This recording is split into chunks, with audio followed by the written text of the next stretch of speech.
This is Actualize Freedom, the no bullshit podcast for selling on Amazon and lifestyle optimization. My name is Danny Carlson, and today we have Nathan Hirsch, founder of Freeup, a marketplace that taps into the top 1% of online freelancers. After starting off buying and selling student textbooks out of his dorm, he's now sold more than $30 million on Amazon across a 6-year period.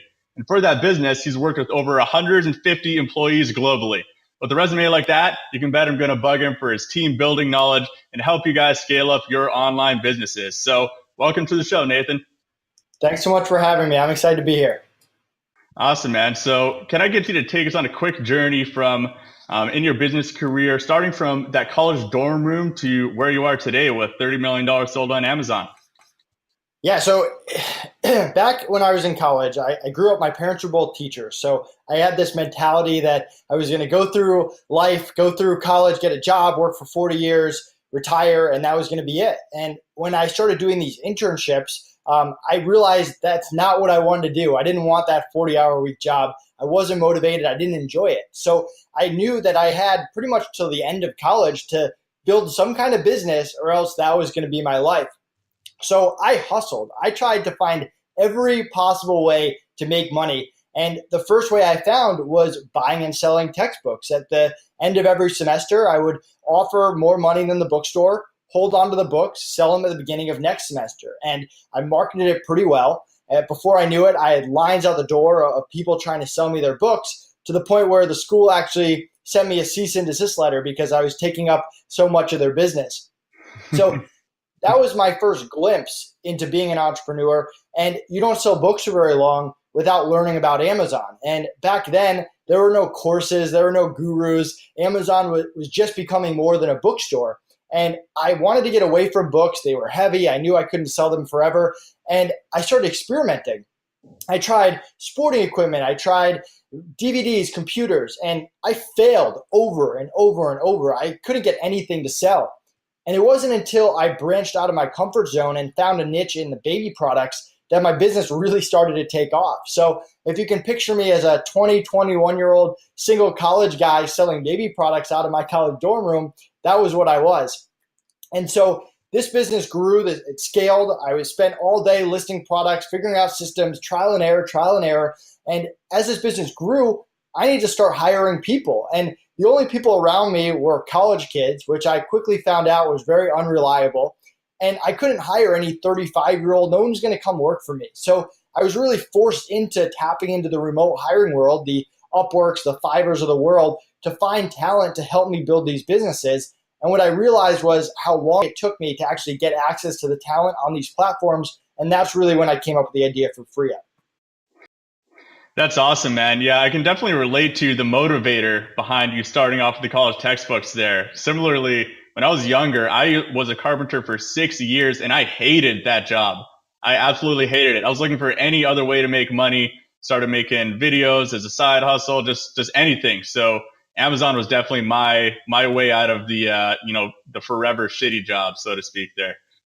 Yeah, and it was kind of cool because at these internships, they pushed customer service into my head. I went through so much customer service training, and we all know how Amazon is with customer service, especially early on, especially when you were drop shipping like me. So I feel like I had such a competitive advantage because I had 5 years of intense customer service training that when I got to Amazon, that was already what they wanted me to do. I already knew how to do it. Absolutely. So the next part of your story here is the Freeup marketplace, right? And you're an organic entrepreneur. You kind of just went into it and figured it out as it goes, right? You didn't get an MBA, you didn't go to business school. You just learned through the school of hard knocks and figuring out what works. So is that kind of the story of the Freeup marketplace as well? Yeah, I mean, I did graduate college, but I haven't exactly used that degree. But yeah, my version of entrepreneurship is I don't use mentors, I don't use gurus, I don't take courses. There's nothing wrong with that. I have nothing against it. For me, being an entrepreneur, the fun of it is trial and error and figuring out new things and trying to do things that other people aren't doing. And I was able to get into Amazon before it became a big thing. And even now, when everyone's trying to sell digital products and courses and stuff, Freeup is a very different business model, obviously. So for me, I like to look for low risk, high reward situations. I mean, if you go back to Amazon, I was drop shipping baby products. What's the risk? I mean, I make a few people angry. I stop doing it. I refund them. But the reward was I build this big drop shipping business. Same thing with Freeup. I mean, even recently, I hired someone to take over my Twitter account. And worst case scenario, I spend 3 months, I spend a few $100s and I fire them, or they do some bad tweets and I delete them. But best case is it becomes a great lead generation tool. My social media presence goes up and I never have to deal with it anymore. So I'm constantly trying new things, low risk, high reward. And when something works, I put more money into it. And when something doesn't work, I reel back. I love that mindset for evaluating opportunities in the entrepreneurial world. I think so many people get caught up way too much in the tactics, the new videos, the new courses, information overload. But in reality, you learn the best when you're just trying stuff out and figuring out what works, right? And you got to remember, everything you learn in a YouTube video from some Amazon influencer, that information has been passed around to a whole ton of people. And it was figured out by someone else who was thinking creatively and trying out new things to see what works. Probably was more effective for them as well when they figured it out and not everybody was doing it, right? Yeah, and don't get me wrong. I have a lot of clients who make a lot of money, who probably make more money than I do following these gurus and these mentors. So there's a time and a place for that. For whatever reason, that's just not fun for me. I would never want to copy what someone else is doing. I want to figure it out for myself. And I found that by experimenting new things, I tend to find things before other people when other people are following.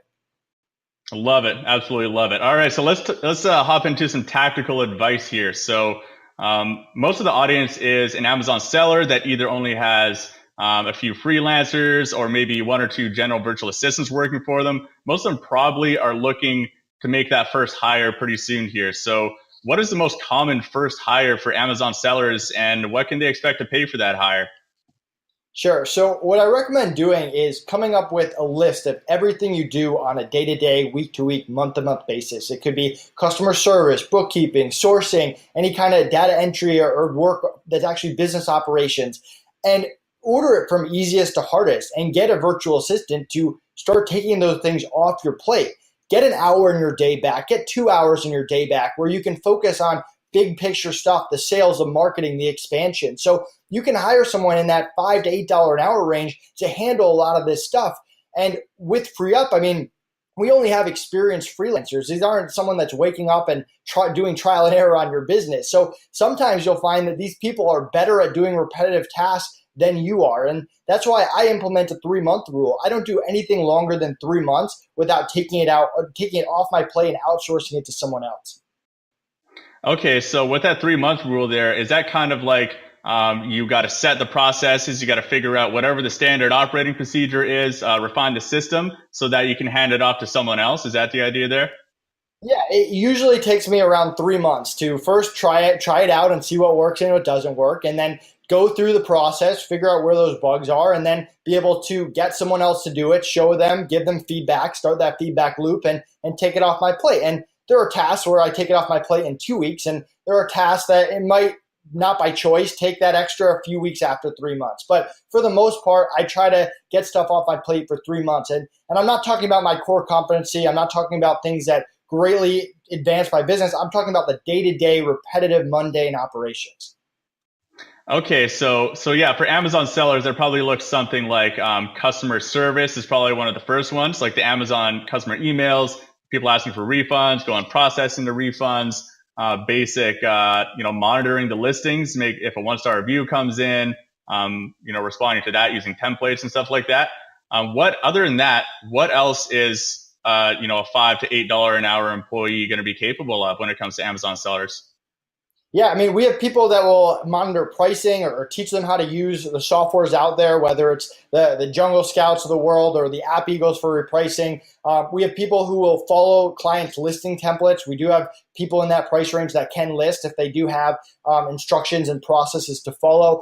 We have people who do sourcing, whether it's wholesale or going through different manufacturers. We use it for lead generation. I use it for lead generation in my Amazon business, but we use it for lead generation on Freeup as well, where we have them research, hey, this person drop ships or this person allows FBA Okay, they're within the size, they're within the price range. Okay, here are templates, email them, contact them, try to get them on the phone with me. So you can really get creative once you have that virtual assistant you rely on to just try different things, try outsourcing different parts of your business, and even try to outsource parts that expand your business a little bit.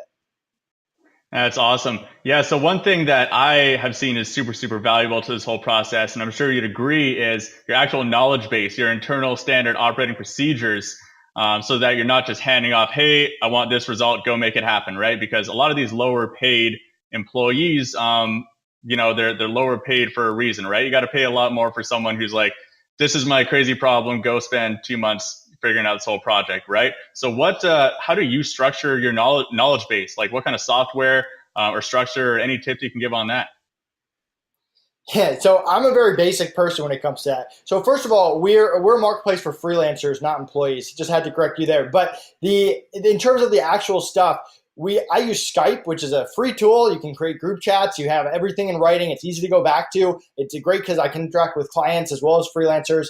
I use Trello to split up between day-to-day, short-term, and long-term projects. So all the VAs that work for me, they'll have short-term, they'll have day-to-day stuff they're responsible for every day, and it's kind of like a checklist. Then I'll assign short-term stuff. It could be a project here, a project here. Hey, get me a list of 500 leads for this or whatever it is. And then I'll have more long-term stuff that might take a month or two where you get to a Friday and it's dead, it's slow. Okay, they can start chipping away at these long-term projects. So I use that to organize. For developers, I use Jira, which is just a more advanced version of like Asana or Trello. And then I have my stuff on Google Docs for the actual documentation. But what I do with that is I don't have time to create this stuff and update it. So what I do is I create the basic outline, and then I make it the person that I'm hiring job to update it as I teach them, but also keep it updated over time, because I'm a systems and process person, and my systems and processes are always changing. It's one of the reasons that I almost never make training videos, because they just get outdated incredibly fast. So when we tweak something, when we change something, when I encourage people to bring ideas and feedback on how to make these systems better, it's also their job to update the system every time we implement something. Yeah, I love that. I ran into a bad problem with creating training videos and them becoming outdated. That was my first mistake. I would make like a 20-minute long training video of an entire process, and then we switch around some of the softwares in that process, or the process changed, and now that 20-minute video is garbage. And there's no, if you write it out, actual physical writing and maybe screenshots, you can just alter it. You just delete a bit of it and replace it with the next bit, right? So for you nerds out there, I'm pretty nerdy about the creating really good SOPs and knowledge base. I use a program called Confluence by Atlassian. It's like $10 a month for up to 10 users. And it's just a really good place to have an organized knowledge base, a little bit more advanced than Google Drive. So I just want to jump into a bit more about team communication. What are the major roles that you have right now personally in your e-commerce business, just from like a 10,000 foot view? Sure. So I actually stopped running my e-commerce business at the end of last year. But so it transitioned to Freeup. We had 3 partners with that. 2 of us started Freeup, transferred it to the third person. But with my e-commerce business, the way I had it set up was I had an accountant, I had a U.S. bookkeeper, and then I had a U.S. like day-to-day billing person. I'm sorry, a non-U.S. day-to-day billing person who could keep everything up to date. So I would spend less money on the U.S. bookkeeper and the U.S. accountant that I use twice a year. Then I would have someone who was in charge of listing. I'd have someone that was in charge of pricing. I'd have a customer service manager in the US with 2 people in the Philippines underneath them. And that was really the core team. And whenever we would want to ramp up, I left out order placement. We had a group of order placement people as well. Whenever we wanted to ramp up, we would just plug people in underneath. So when we got closer to busy season, we would add in 3 customer service people, 5 order people, whatever it was. And that's really how we built our team. We had those structures there that we were just able to plug people in because we had those documents. It didn't take us 6 months to get someone on the same page. It took us a week or 2. Yeah, so it seems like you have like one localized person kind of overseeing stuff, and you're trying to plug in a lot of these overseas workers and freelancers to be working underneath them. Is that the idea you got going on? Yeah, so with Freeup, we did it a little bit different. Freeup is entirely remote. We have no employees. It's just Connor and I and freelancers that the same, we hire freelancers from the Freeup marketplace, the same freelancers that are available to clients. And last week, freelancers billed me about 800 hours. So I do really practice what I preach. But it's a lot different. It's mostly non-US. It's about 80% non-US. So people that cover my Skypes, my emails 24/7, the customer service, people that do the billing for the clients, very same structure, but it's a much bigger non-US billing team than US. Same thing for our social media. We'll have someone who manages the posting and surround them with a graphic designer, surround them with a video editor, and then add a US Facebook ad person, a US email marketing expert. So for high level stuff, we'll plug in those US freelancers. And for a lot of those repetitive tasks, which most of it ends up being because we built such good processes, we'll plug in the US basic level freelancer, non-US basic level freelancer. Yeah, that definitely makes a lot of sense. I have found it really difficult to get the overseas workers to do a lot of the critical thinking work. But like you said, it is really expensive to have the US workers doing the entire funnel, right? Especially with like time intensive things like video editing and all customer service stuff and stuff like that. So that's definitely interesting stuff. So when it comes to Amazon sellers, what do you think the biggest issues that they run into, that you see Amazon sellers running into when they're outsourcing and hiring their first freelancers?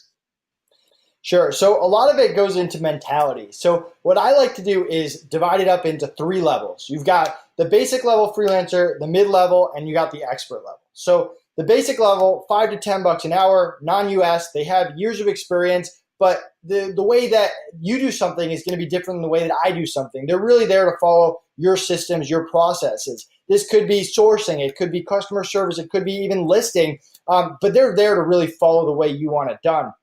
And then you've got the mid-level, that 10 to 30 range. They could be graphic designers, they could be bookkeepers, they could be Amazon listing specialists who do the same thing 8 to 10 hours a day. You're not really teaching them. They're not really there to consult with you. They're doers. And then you got the experts, the 25 and up. They can project manage. They can audit your whole account and give you systems and processes, help you create those. They can consult with you. They can do high-level stuff. Maybe it's PPC. Maybe it's external traffic. Maybe it's really getting you onto another marketplace like Europe, whatever it is. And a lot of people, when they're going about hiring, due to either not knowing or maybe budgetary reasons, or they hear someone that hired this $5 an hour worker who took their business to the next level, they hire the wrong thing, where they really need an expert, but they hire the lower level, or they really need a specialist, but they hire the expert. So what I really want you to do, if you're listening, is focus, where do I actually need for my business? Do I have my systems and processes in place to the point where I can hire a lower level person? Do I just need something done? I just have all these projects that I haven't been able to do. I don't have the manpower, so I can plug in these specialists to do them.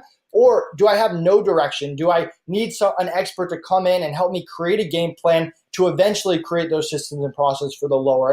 And that's where I see people go wrong. That is a super, super good golden nugget right there. That's something I commonly hear from Amazon sellers is they hire the $3 or $5 an hour general virtual assistant and expect them to be a rock star, right? They just read The 4-Hour Work Week by Tim Ferriss, and they're like, yeah, I'm going to get the most amazing employee and everything's going to be great, right? But it can create a job for yourself, right? If you have 3 general virtual assistants, they all take direction from you. It now becomes a significant role to be leading those 3 general virtual assistants, right? So super, super good golden nugget that you got for us there. When it comes to mindset as well, you've been an entrepreneur for something like 10 years. I'm sure you've been through some crazy entrepreneurial journeys. Is there a particular time when you got yourself in like a really defeated mindset or some kind of negative mental rut from something that happened in business and you had to work to get out of it? Yeah, so back when I was a young entrepreneur and I started this Amazon business, and I'm 21, I'm crushing Amazon, I'm making more money than I should, and I had this brilliant idea to hire a manager of the day. The business was stressing me out. I was working so much, so I spent 6 months training this person. How do you do orders? How do you do listings? How do you do customer service? And after 6 months, he was great. I could sleep better at night. He could do everything. On the manufacturer side, I did the same thing. I was crushing it with this manufacturer. I didn't bother spending time going out and selling new ones. No one really wanted to listen to a 21-year-old anyway, so I was just thankful that I had this one. And I put all my eggs in one basket. So I go to take my first vacation after a year and a half of building this Amazon business. I'm on top of the world. I go out with some friends. I'm ready to party. And on the first day of the first vacation, I got 3 phone calls. One from the manufacturer telling me they no longer want to do business with me. Second, from that person I spent 6 months training, telling me that his parents wanted him to focus on school and he was quitting, learned a lesson about hiring college kids. And last, from my accountant telling me that someone had filed a fake tax return in my name and stolen my identity, and I was going to have to deal with that when I got back. So I go from this unbelievable high to this bottom low. Everything I just worked for the past year and a half was out the window, and I had to come back and start from scratch. That is a lot to deal with right there. So how did you do it? What were the steps? You were in this negative mindset. You're really defeated. How did you regain the confidence and the composure to continue on as an entrepreneur instead of just quitting and going back to being the intern? Yeah. So one of the things about me is I'm very logical. Obviously, it hurt. It hit me hard. But when I'm problem solving, I'm usually able to remove all emotion from it. And when I problem solve, I always do the same thing. I gather all the information first. How did this happen? How much money do we have in the bank account? What resources do we have? How long can we continue before we have to shut down? Whatever it is, get all the information. Step 2 is execute a game plan. Okay, we have this much money. We have these people, even though they're mostly low-level people, but we at least have them as resources. What's the plan? The plan is to go out and contact more manufacturers. We need more manufacturers if we want to build this business back up. So we diversified and contacted and built relationship with all these manufacturers. And when we started building it and the business went up, the next thing is putting steps in place so that you don't make that exact same mistake again. So when we hired, we didn't just hire one person for everything. We departmentalized. One person for customer service, one person for orders, one person for listing. So if someone quit on me, and it wouldn't be the last person that quit on me, it took me a week to get that person, a new person in the system, rather than 6 months. So I'm very fortunate that happened to me in year 1 and not in year 5. But I learned so much from that. And that's really the mentality I take from problem solving. I mean, we're dealing with real people, real freelancers on Freeup. I mean, 99% of the time, they do a fantastic job, and I spend very little time dealing with issues. Every once in a while, something pops up, usually small, and it's the exact same process. Get all the information, figure out what the options are, execute one of those options, and put steps in place so that can never happen again. I love your mindset when it comes to learning from your mistakes rather than taking them personally, because that way you can actually, like you said, you learn how to not make it happen again, and you can continue moving forward instead of if you take it personally, saying like, oh, I'm a failure as a businessman, I really screwed up, embarrassed in front of my friends and my family or whatever like that, then you're not going to be able to learn. You're not going to be able to continue. Maybe business is not for you, right? So really love that mindset. Thank you. Okay, so I just have a few rapid fire questions for you. So first off, what entrepreneur, project, or company today inspires you the most? Great question. I'm a huge fan of Zappos only because I actually buy their shoes and I know their customer service, and I'm such a customer service freak. I'm a customer service nerd, if that even exists. I just know that focusing on the long-term big picture and the relationships just always outweighs the short term. And I've had people tell me that I'm crazy, like the way I go about it. We've had clients who will come to me for, like, let's say that a freelancer missed a due date by a day or something. And I'll gather all of the information like, oh, that person billed you 3 hours. Here's a 3-hour refund plus some free hours of a new worker. I get them a person right away, and boom, like they're made whole again instantly, and they're just blown away. And I know the value of that because you turn someone that's so upset into a lifetime client, right? Or in their case, a customer. And all the stuff that I've learned from the Firestone Corporation, the internet, that Zappos has done over the years, it all comes down into running business. And if you have that philosophy, you're going to build a very strong long-term business. Yeah, Zappos is pretty inspiring too. Yeah, they, it seemed like a stupid business model at first, paying for shipping both ways on shoes. But I mean, it worked out for them, right? They got bought out for a large sum of money. Okay, next question. What is the current book that you're reading, or the last one that you finished? Business book. start with why. And that really resonates with me. So with my Amazon business, you have to remember, I wasn't doing private label. I wasn't building my own products. I wasn't necessarily passionate about the baby products. Even today I don't have kids. So for me, running this Amazon business for a while, it was great. It was exciting. It was fun. But after a while, after I realized that I wasn't going to build it into a $100 million company and that it was going to be what it is, I lost the passion for it. There was no why. I was just doing it to help me, my manufacturers, my team, my paycheck.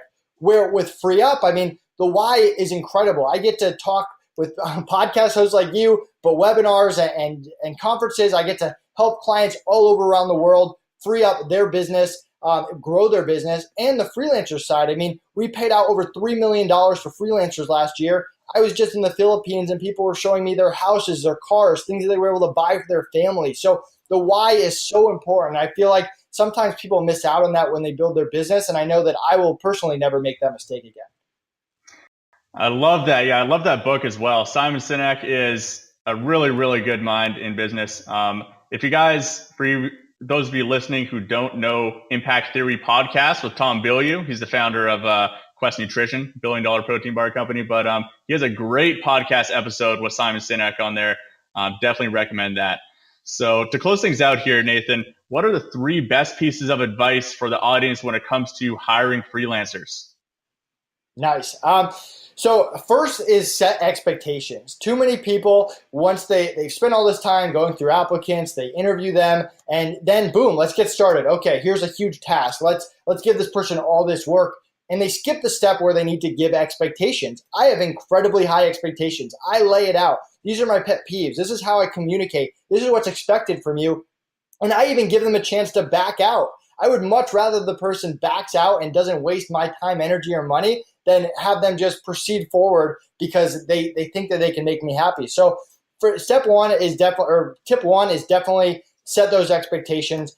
Tip 2 is diversify for reasons that we already talked about. Don't put yourself in the shoes where it takes you 6 months to replace someone in your business. So many entrepreneurs, when they make bad hire after bad hire after bad hire, and then they finally find someone they really like and they just load them up with everything, which puts your business in a huge amount of risk. And 3 is start a feedback loop. Some of the best ideas, the ones that have made me the most money or cut the most cost, came from other people. They didn't come from me. And that's because I create an environment where I can give feedback to them and they won't take it personally. They can give feedback to me so I can improve as a person, as a manager, as a leader. They give feedback on the systems, the processes. I take feedback from the clients, the freelancers. I'm constantly always asking for feedback. It is the best and easiest way to grow your business. And if you have a culture where you're constantly talking down to people and you're the boss and you're in charge and what you're saying goes, you're going to miss out on a ton of great ideas. Super, super good tips there. And especially the last one, I just want to build on that about open communication with your team and being open to a feedback loop from what you have done wrong. One thing that I've started to implement last year that had a huge impact is whenever an employee or a contractor, someone makes a mistake or messes something up, I always put it back onto myself as like, okay, how might I have caused this to happen? Usually about 80% of the time, I can actually attribute a good share of that mistake to me not communicating something well enough. Maybe I left out some information. Maybe I didn't actually set my expectations as clearly as I should have. And so I always frame that to them. It's like, I could have explained this to you better, but in the future, it needs to be done this way. And that just gains so much respect from your team, right? Yeah, and a quick story off of that. So back in the day, I had really bad turnover. It was probably around 50%. I had the third person for the same position quit on me after 3 months and all the effort and money that I put into them. And before they quit or before they left, I asked them for a 1-hour exit interview. And there's only one type of exit interview, and that's an extremely uncomfortable one. We're sitting across the table from each other. He doesn't like me. I'm pretty pissed at him for wasting my time. And I listened to him. I just listened to his feedback. And he went off about our culture, about the people I was hiring, our hiring process, me as a person, me as a manager, me as a leader. And it was brutal. It hit me to the gut. But I should have written that guy a check right there because the information that I gained from that helped me turn the entire thing around and move my retention rate up past 95% because I actually listened to that feedback. So if you are someone out there that is having those issues or your team isn't working or you're not having the culture that you want, dive into the issue. And the people that know the roots of the problems are the people that you're working with. Well, Nathan, it's no wonder you've been very successful over the past 10 years of your business career here with an attitude like that. And really appreciate you coming on the show, man, sharing really good golden nuggets here with the Actualize Freedom audience. You also have a really good resource called The 10 Common Mistakes of Outsourcing. It's an ebook, I believe, from Freeup. Where can the audience find out more about that? Yeah, so if you go to freeup.com/blog, you can check out the ebook. If you've been hiring and outsourcing as long as I have, you've made every single mistake in the book. And I always wish that there was a guide to outsourcing to help me avoid these mistakes up front. So I made it for you guys, and definitely check it out. I certainly wish I had found that when I was starting out with outsourcing as well. It would have saved me many months of trial and error personally. But thank you so much for that, Nathan. If you want the link to that, I'll also put it in the show notes for this episode, as well as a transcript and a recap of what we talked about here. So you can find that at actualizefreedom.com/Nathan, actualizefreedom.com/Nathan for all that. And thanks again for joining us, Nathan. Super, super valuable stuff. Yeah, thanks so much for having me. I appreciate it. All right. Cheers.